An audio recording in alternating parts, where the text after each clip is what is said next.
اور اگر آپ غور کریں تو ہماری زندگی کا مقصد بھی اللہ ہی کی یاد ہے. اللہ نے پیدا جو کیا عبادت کے لیے، تو عبادت کا اصل مقصد اللہ کی یاد ہے. تو اصل مقصود اللہ کی یاد ہے، اسی سے یہ دنیا قائم ہے. اور دنیا کی ہر چیز اللہ کا ذکر کرتی ہے، جو بھی زندہ چیز ہے وہ ذکر کرتی ہے. اللہ تعالیٰ قرآن مجید میں ارشاد فرماتے ہیں وَإِن مِّن شَيْءٍ إِلَّا يُسَبِّحُ بِحَمْدِهِ، جو کوئی بھی چیز ہے وہ اللہ کی تسبیح بیان کرتی ہے. وَلَٰكِن لَّا تَفْقَهُونَ تَسْبِيحَهُمْ، تم اس کی تسبیح کو سمجھ نہیں سکتے. تو ہم نہیں سمجھ سکتے، لیکن ہر چیز اللہ کی تسبیح بیان کر رہی ہوتی ہے. ہمیں ایک مرتبہ اس کا تجربہ بھی ہوا. امریکہ میں ایک ایسی ریاست میں جانے کا موقع ملا جہاں کوئی 15-20 پاکستانی ڈاکٹر ایک ہی جگہ رہتے تھے. تو ایک ہفتہ ان کے یہاں قیام تھا. ان میں سے ایک صاحب جو تھے وہ دل کے اسپیشلسٹ تھے. قدرتاً انہی کے یہاں قیام تھا. وہ مجھے کہنے لگے کہ حضرت آپ نے ہماری روحانی بیماریوں کا علاج تو ہمیں بتا دیا، اب میں آپ کو صبح ہاسپٹل لے جاؤں گا اور آپ کے دل کو میں چیک کروں گا. ہم نے کہا جی ٹھیک ہے. چنانچہ وقت تھا، ہم اس کے ساتھ ہاسپٹل چلے گئے. انہوں نے ہمیں جا کے وہاں ایک کمرے میں مشین کے آگے لٹا لیا اور دل کو چیک کرنا شروع کیا. ایکو کارڈیوگرام اس کو کہتے ہیں.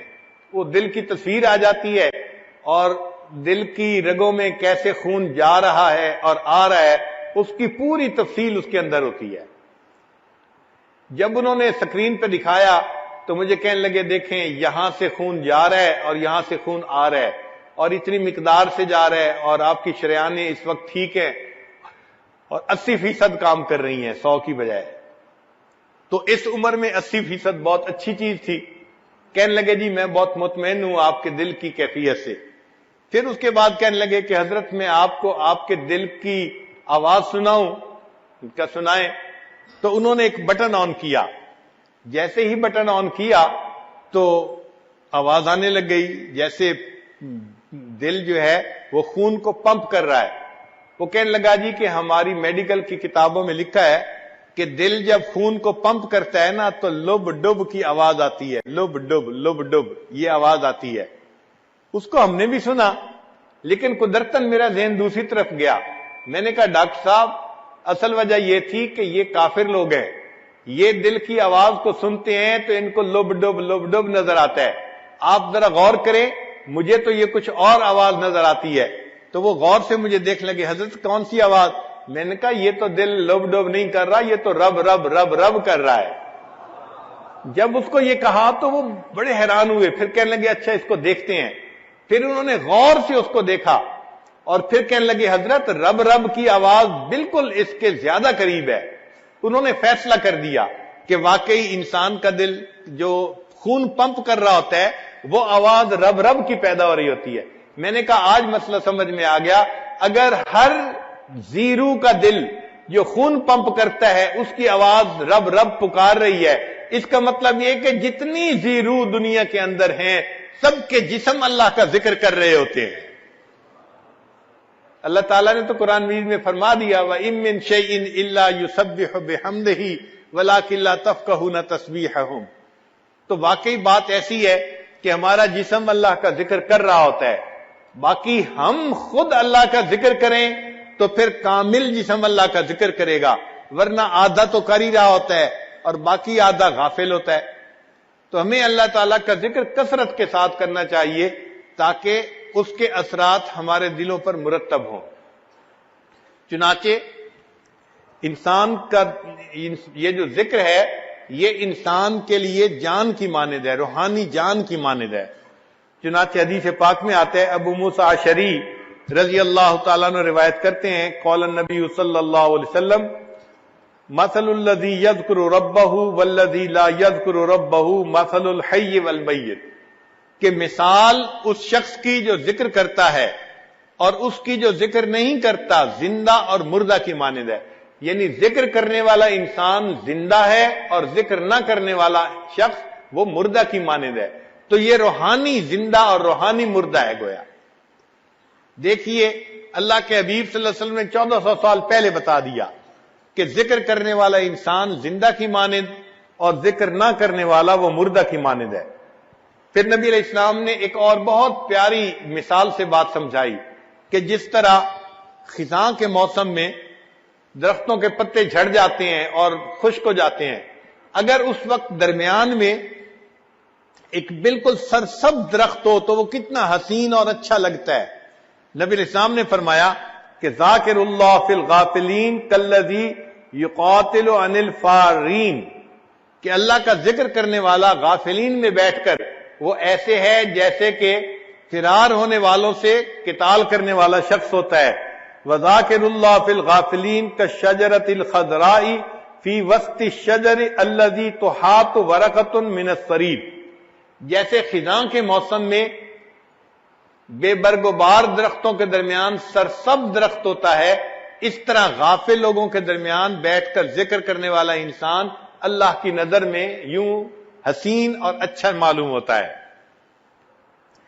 ایک اور حدیث پاک میں نبی علیہ السلام نے ارشاد فرمایا، صحابی اللہ عنہ کہتے ہیں کہ سمعت رسول اللہ صلی اللہ علیہ وسلم یقول ما صید سید ولا عضدت عظات ولا قطعت وشیجت الا بقلت التسبیح،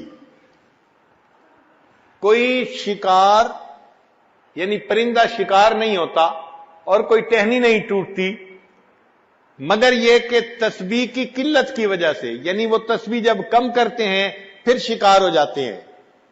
اللہ کی شان دیکھیے کہ پرندے جب تک اللہ کا ذکر کرتے رہتے ہیں اس وقت تک کوئی ان کو شکار نہیں کر سکتا، جب ذکر میں کوتاہی ہوتی ہے، کمی ہوتی ہے، تو اس وقت ان کو گویا موت دے دی جاتی ہے۔ ابو الدرداء رضی اللہ عنہ روایت کرتے ہیں، ما اخذ طائر ولا حوت الا بتضییع التسبیح، کوئی پرندہ نہیں پکڑا جاتا، کوئی مچھلی نہیں پکڑی جاتی مگر جب وہ تسبیح کو ضائع کرتی ہے، یعنی اللہ کا ذکر کم کرتی ہے، اس وقت اس کو پکڑ لیا جاتا ہے۔ انس رضی اللہ عنہ ایک حدیث پاک روایت کرتے ہیں، آجال البہائم کلھا وخشاش الارض فی التسبیح، کہ جو بہائم ہیں، جانور ہیں، ان کی جو زندگیاں ہیں اس کا تعلق ان کی تسبیح کے ساتھ ہے، اور جو زمین کے کیڑے ہیں، حشرات الارض ہیں، ان کا تعلق بھی زندگی کا ان کی تسبیح کے ساتھ ہے۔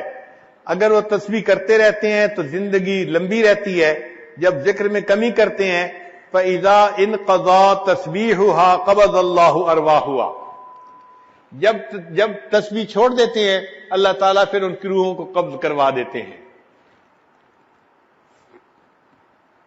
ایک اور حدیث پاک میں یزید بن مرشد رضی اللہ تعالیٰ عنہ فرماتے ہیں کہ نبی علیہ السلام نے فرمایا، لا يصاد شيء من الطير والحيتان الا بما يذيع من تسبيح اللہ، کہ جب کوئی پرندہ اللہ تعالیٰ کی تسبیح کو کم کرتا ہے، ضائع کر دیتا ہے، پھر اس پرندے کا شکار کیا جاتا ہے، یا مچھلی ضائع کر دیتی ہے تب مچھلی کو پکڑ لیا جاتا ہے۔ تو اس کا مطلب یہ ہوا کہ جو ذکر کرتا ہے وہ زندہ ہے، اور جو ذکر نہیں کرتا وہ اللہ تعالیٰ کے نزدیک مردہ کی مانند ہے۔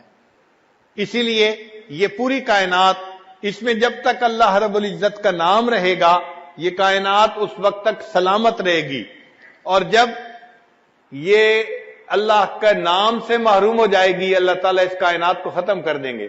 چنانچہ حدیث پاک میں ہے، قال رسول اللہ صلی اللہ علیہ وسلم لا تقوم الساعة حتى يقال في الارض اللہ اللہ، کہ اس وقت تک قیامت قائم نہیں ہو سکتی جب تک کہ زمین میں کوئی ایک بندہ بھی اللہ اللہ کہنے والا ہوگا۔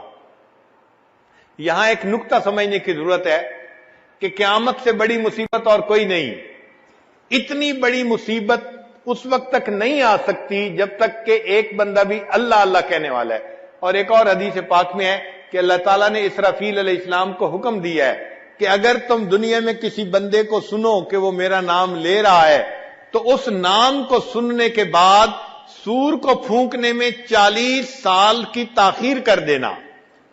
تو ایک دفعہ اللہ کا نام لینا قیامت جیسی مصیبت کو اگر 40 سال ٹال دیتا ہے، تو جو بندہ روزانہ ہر وقت اللہ کا نام لے گا اللہ اس سے دنیا کی مصیبتوں کو کیوں نہیں ٹالیں گے۔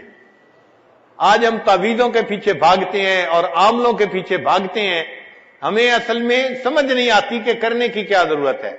ہم اپنی زندگی شریعت کے مطابق بنائیں اور جو اذکار ہیں ان کو کریں، اللہ تعالی ہمیں پریشانیوں سے بچائیں گے۔ مغیر الاحوال اللہ رب العزت ہیں، وہ پھر حالات کو ٹھیک کر دیتے ہیں۔ تو جو شخص کثرت سے ذکر کرتا ہے پھر اللہ رب العزت دنیا کی پریشانیوں سے بھی اس کو محفوظ فرما لیتے ہیں اور اس کا دل کا سکون بھی عطا فرما دیتے ہیں۔ اس لیے فرمایا الا بذکر اللہ تطمئن القلوب، جان لو اللہ کی یاد کے ساتھ دلوں کا اطمینان وابستہ ہے۔ اور یہ بات بھی ذہن میں رکھیے کہ شریعت کے جتنے اعمال ہیں نا، ان تمام اعمال کی روح رواں وہ اللہ کی یاد ہے۔